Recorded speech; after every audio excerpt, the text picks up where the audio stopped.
All right, we're on top of the camper. As you can see, I did wash this last year, so it's fairly good looking as far as being clean. So I'll go and scrub it up.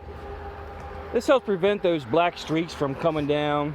You see some grime starting to develop here along the apron, so to speak, of the camper, the RV. And that's where your black streaks come in from that debris, that dirt, that grime coming down the sides of your camper. So in order to avoid that, I like to come up here twice a year. It's good to wash off the top of this. Now I'll put my soap down. I'm Mike. We're the Campoholics.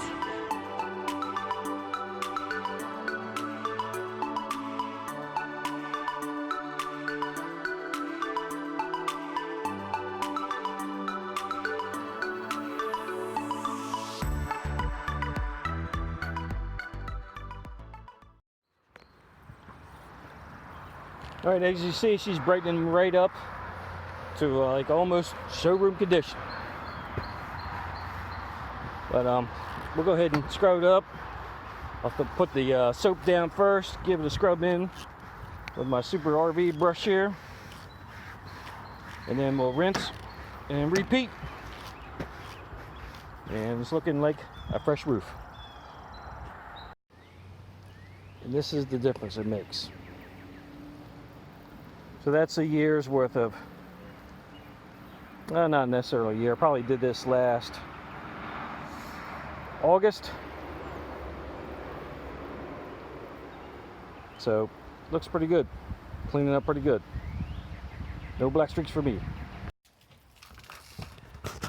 Now we'll get the slides. I went ahead and put slides out, but it's time for a bomb pop. Man, I love these skinnies when I was a kid. Delicious. We take this break, we'll go up, and we'll wash off the slides. Catch you in a minute. All right, folks. Our RV roof is nice and shiny, all cleaned up. So once again, I'll do this just before the fall. But she's nice and clean now. Looks good. Don't have to worry about any black streaks running down the side of your camper. Camper or maintenance, man. That's all you got to do. Just keep up with it, and it will treat you just fine.